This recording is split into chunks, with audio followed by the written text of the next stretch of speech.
I'm Jess, a 26-year-old nurse who's seen enough to know life ain't always a smooth ride.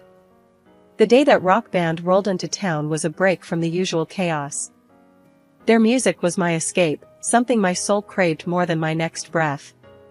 That night, I decided to let loose, heading to their concert alone, not knowing it'd change my life. The arena was packed, the air electric with anticipation. I wove through the crowd, finding a spot that felt like it was made just for me.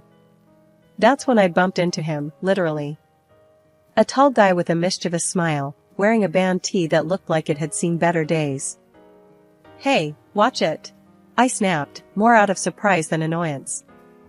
"Sorry, didn't see you there," he replied, his grin widening. "You here alone?"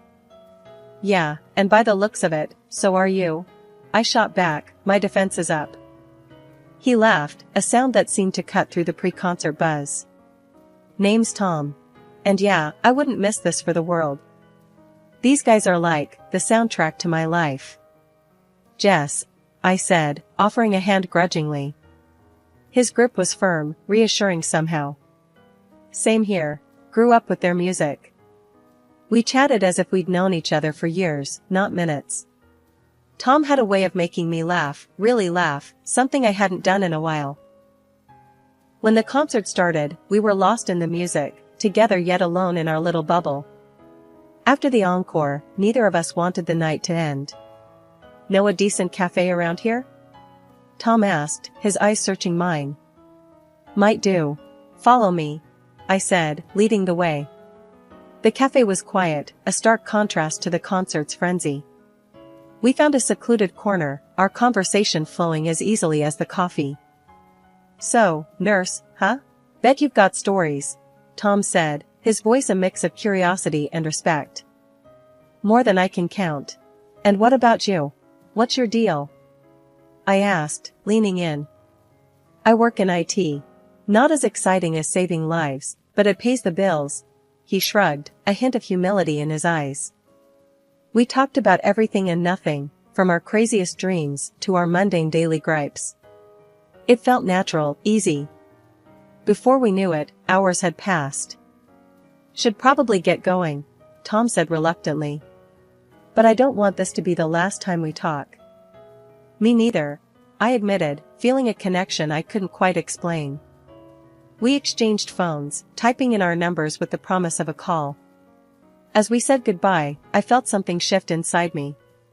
Maybe it was the music, the night, or just Tom himself, but I walked away feeling lighter, my heart pounding in my chest. After a few months of dating Tom, the day came to meet his family, or more accurately, his mom.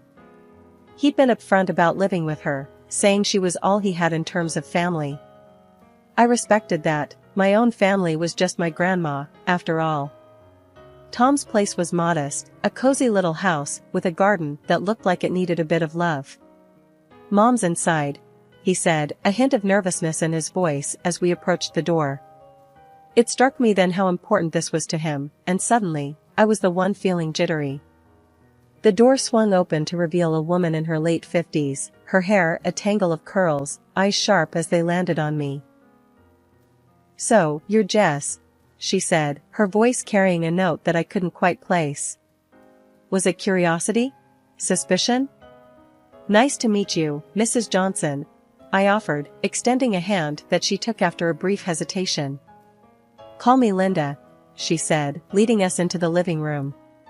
The place was neat, filled with photos of Tom at various ages. It was clear he was the center of her world. We sat, and Linda wasted no time diving in.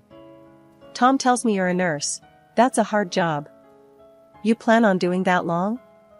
I nodded, sensing where this was heading. "I love my job, but I'm also planning to study further, maybe become a doctor someday." Linda's eyes narrowed a bit. "A doctor, huh? That's a lot of school. Expensive, too." Tom jumped in, trying to smooth the waters. "Mom, Jess is really passionate about her work. It's one of the things I admire about her."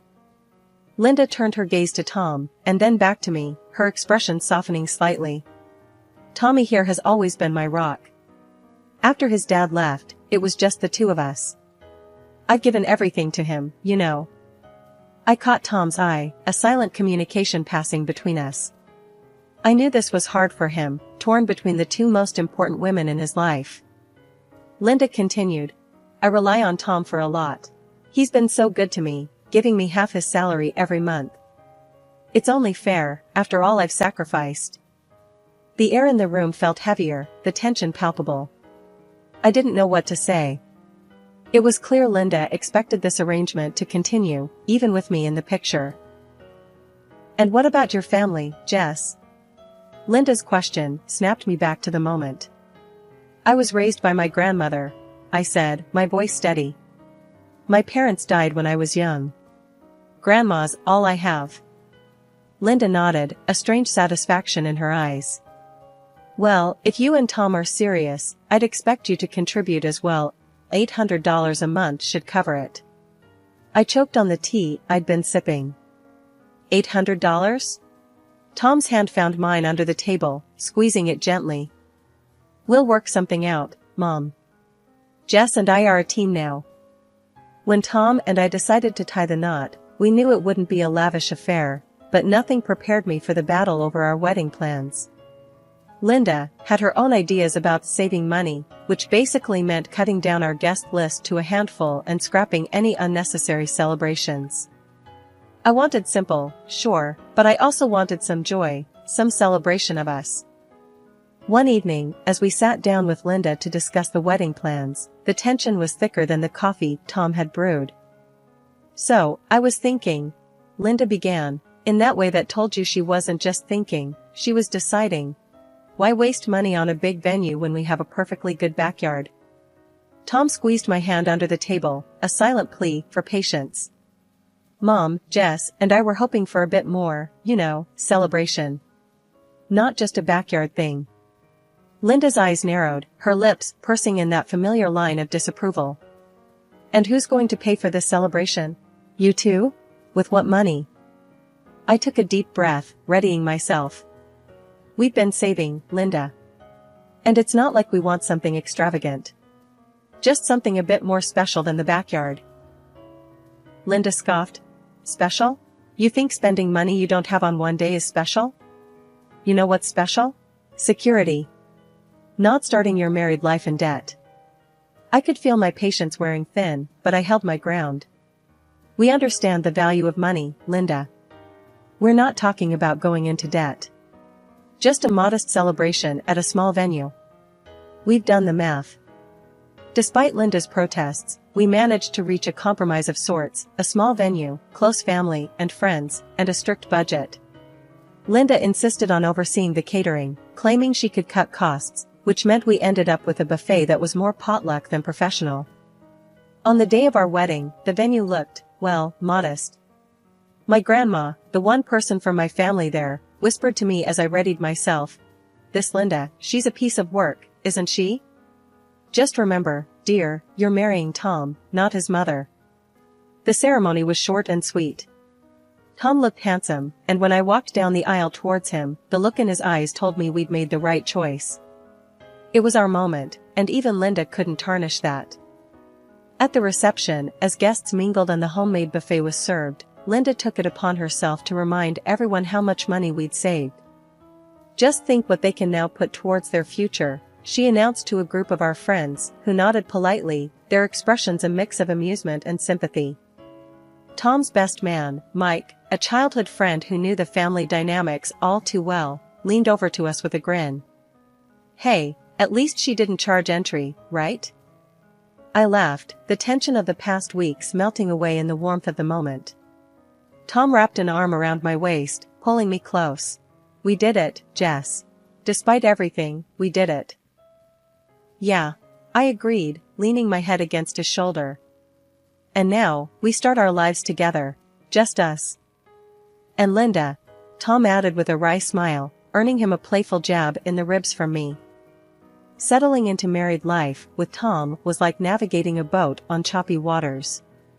Our tiny rented apartment became our haven, a place where we planned to build our future together. But the shadow of financial strain loomed large over us, darkening even our brightest moments. One chilly evening, as we sat huddled over our budget spreadsheet, the reality of our situation hit me hard. "Look at this, Tom," I said, pointing at the screen. "After rent, bills, and your mom's $800, there's barely anything left for us." Tom rubbed his eyes, weary from the long day. "I know, Jess. But what can we do? Mom depends on that money." I sighed, frustration bubbling inside me. But does she really need that much? We're barely scraping by as it is. And we've been putting off so many things, like fixing the car, and even thinking about a down payment for a house. Tom's expression hardened, a defensive edge creeping into his voice. "Jess, we've been over this. My mom raised me by herself. It's my duty to take care of her now." The argument ended with us in a tense silence, each stewing in our own stubbornness. But it didn't end there. Linda, ever the persistent one, took to calling me regularly, each conversation a thinly veiled reminder not to forget the $800 monthly tribute to her bank account. And when calls didn't cut it, she'd appear at our doorstep, lamenting her hard life and hinting heavily that a little more financial support wouldn't go amiss. I did my best to ignore the hints, to smile and nod and change the subject. But it grated on me, the constant pressure, the relentless reminders of a debt Tom felt we owed. Finally, one evening, after another of Linda's visits, I couldn't hold it in any longer. "Tom, we need to talk about your mom," I started, the day's frustrations bubbling to the surface. "I'm tired, Tom. Tired of the hints, the constant pressure for more money. We're saving for a down payment, for our future. Can't she see that?" Tom's face went from puzzled to dark in seconds. "My mom is always right, Jess," he said, his voice icy.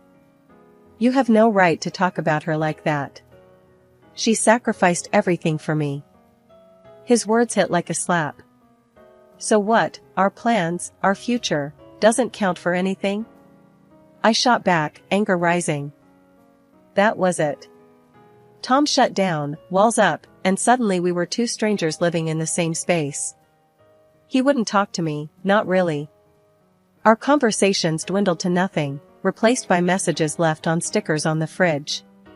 "Need milk. Working late." The bare minimum of communication. One rare evening, when the silence felt a bit less oppressive, I decided to broach the subject, the words tumbling out of me before I could think better of it. "Tom, do you ever think about, us having kids?" Tom, who'd been half focused on some bills, looked up, his expression unreadable. "Kids? Jess, you know how Mom feels about that. She's already stretched thin with just us helping out." "Yeah, but it's not about her, is it? It's about us, what we want," I said, a hint of desperation creeping into my voice. Tom sighed, setting the bills aside. I know, but think about it. The money, the time. How are we supposed to manage all that? Plus, Mom, she's outright against it. Says it's too much expense, too much hassle." I felt a flash of anger, frustration. So, what? Her word is law now? What about what we want, Tom? What about our life together? The room went quiet again, the air thick with words we couldn't seem to say. Tom finally broke the silence. "I just don't think now's the right time, Jess. Maybe later, when things are better." The next day, Linda's unannounced visit threw gasoline on the already smoldering embers. "I heard you two talking about kids," she started, her tone accusatory as if the mere thought was an affront to her. "Yeah, so?" I said, my patience worn thin. Linda's eyes narrowed. "So, you think you can just bring kids into this mess? You can barely take care of yourselves. Where do you think the money for that will come from? Out of what you should be giving me?" Her words stung, not because they were true, but because of the blatant disregard for our autonomy, our desires as a couple. "It's our life, Linda. Our decision," I shot back, my voice firm. "Your decision? No, my son's decision. And he knows better than to make a foolish mistake like that," Linda countered, her voice rising. The argument spiraled from there, voices raising, words that couldn't be taken back flying between us. It ended with me saying something I'd never thought I'd have to. Maybe we shouldn't see each other for a while. This is too much. Linda left in a huff, and Tom, when he found out, sided with her. Our home felt more like a battleground, each of us entrenched in our positions, the idea of starting a family now a no man's land between us. It started with a phone notification that blinked innocently enough, but held a punch that knocked the wind out of me. Tom had transferred $1,000 to his mom this month, not the usual $800. My mind raced, confusion and anger swirling together.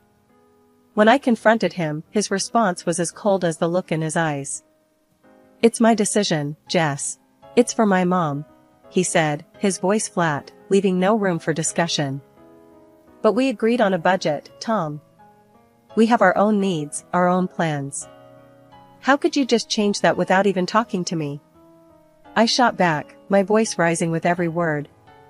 Tom shrugged, a dismissive gesture that stung more than I expected. "Things change. I don't have to consult you on everything." That was the moment I felt it, the crack in what I thought was solid, the betrayal of our partnership. But the worst was yet to come. Days later, a friend from work, Carrie, called me, her voice hesitant. "Jess, I hate to be the one to tell you this, but I think you should know." She trailed off, the pause heavy with dread. "What is it, Carrie?" I urged, a sinking feeling in my stomach. I saw Tom's profile on a dating site. He even messaged me, not realizing who I was at first. "I'm so sorry," she finished, her voice a mix of sympathy and discomfort. My world stopped. The air left my lungs in a rush, and I felt dizzy. "Are you sure?" I managed to whisper, clinging to a thread of hope that it was all a mistake. "Yes, I'm sure. I can send you the screenshots if you want," Carrie offered, and true to her word, she did. The evidence was undeniable. There was Tom's picture, his profile, and the messages he'd sent, flirting, suggesting they meet up. The betrayal cut deep, a wound I wasn't sure could ever heal. When Tom came home that night, I was waiting, the screenshots glowing accusingly on my tablet. His reaction was one of shock, then anger, not at being caught but at being confronted. "What, you're spying on me now? Invading my privacy?" he exploded, the audacity of his anger almost laughable. "Spare me, Tom. How long? How long have you been doing this?" I demanded, my voice shaking with emotion. Tom's anger fizzled out, replaced by a resignation that was somehow worse. "I don't know, Jess. A while, I guess. I needed something else. Something more. More than me. More than us," I said, the reality settling in like a stone in my stomach. "Yeah, I guess so," he admitted, and with those words, the last of my hope evaporated. "I want a divorce," I said, the words tasting bitter on my tongue. Tom looked at me then, really looked at me, and for a moment, I saw a flicker of the man I married. But it was gone as quickly as it came, replaced by a cold indifference. "Fine," he said simply. "If that's what you want." The divorce proceedings were quick, devoid of the messy entanglements that come with shared assets or children.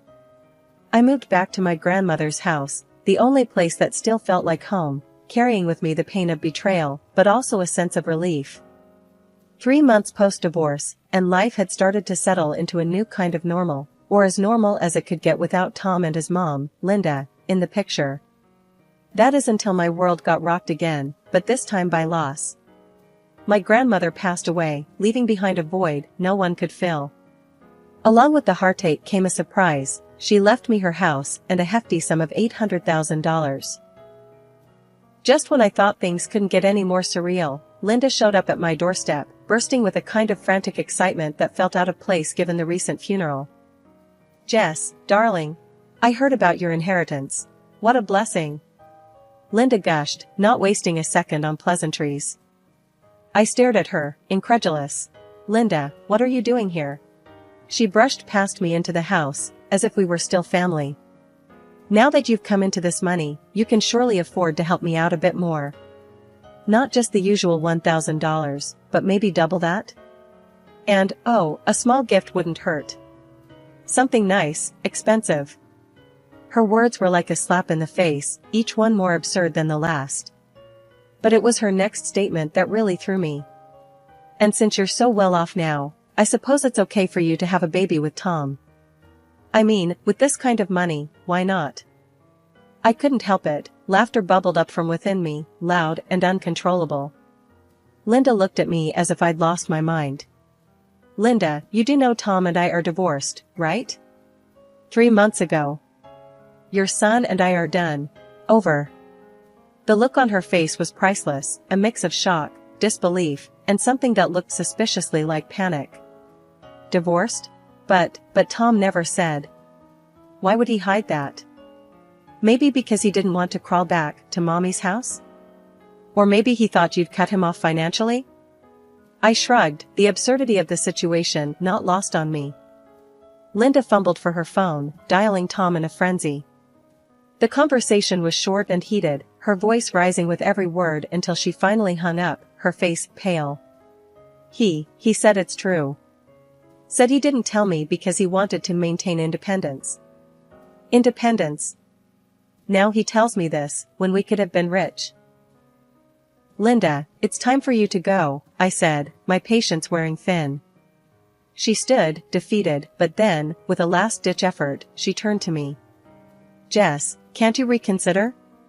For the sake of the family? Tom made a mistake, but surely. I cut her off with another round of laughter. Linda, there is no family, not between me and Tom. And after everything, you really think I'd go back to him? Please, leave. One morning, as I sat in the kitchen with a cup of coffee, the sun casting gentle patterns on the table, there was a knock at the door. Hesitant, I approached, half expecting Linda or, worse, Tom, to be on the other side. Instead, I found an old friend from nursing school, Maya, her face bright with a smile that was both comforting and contagious. I heard about your grandma, Jess. I'm so sorry. And then I heard about, well, everything else, Maya said, stepping inside as I waved her in. We sat down, and over coffee, we caught up on life, on the turns mine had taken, and on her adventures since we last spoke. It was Maya who, after hearing my story, looked me dead in the eye and said, Jess, it's time. Time to move on, for real. You've got this chance, this freedom. What's stopping you from taking the leap? Her words struck a chord. I've been thinking, I started, my mind racing with possibilities. Maybe it's time to go back to school, like I always wanted. Get that degree, move into a field I'm passionate about. Yes. Maya clapped her hands, her excitement palpable. That's the spirit. Look, life's thrown you some curveballs, but you're still standing. And now you've got this incredible opportunity to do something just for you. The conversation with Maya lit a fire under me. It was the push I needed to finally make a decision, to move forward with purpose. I started researching programs that night, my heart set on advancing my career in a way I'd only ever dreamed of. But life has a funny way of testing you. Just as I was settling into this new chapter, Tom appeared on my doorstep one evening, looking every bit the man I once thought I knew. Jess, can we talk? He asked, a nervous edge to his voice I wasn't used to. I hesitated, a part of me curious, another part wary. All right, Tom. Talk. He shuffled uncomfortably, looking around as if searching for the right words in the air around him. I heard about your inheritance. And about what you're doing with it. Going back to school, that's great, Jess. I raised an eyebrow, crossing my arms. Thanks, Tom. Was there something else? He sighed, a deep, weary sound. I guess I just wanted to see if there was a chance for us. I've been doing some thinking and... No, Tom, I cut him off, my voice firm but not unkind. There's no chance for us. Not anymore. I've moved on, really moved on. And you should too. As he turned to leave, I felt a weight lift, a final closure on a chapter that had dragged on too long. In the days that followed, I found myself more focused, more determined. I was building a life on my own terms, free from the expectations and disappointments of the past. My studies gave me a sense of direction, and my grandmother's inheritance allowed me the freedom to pursue my dreams without restraint.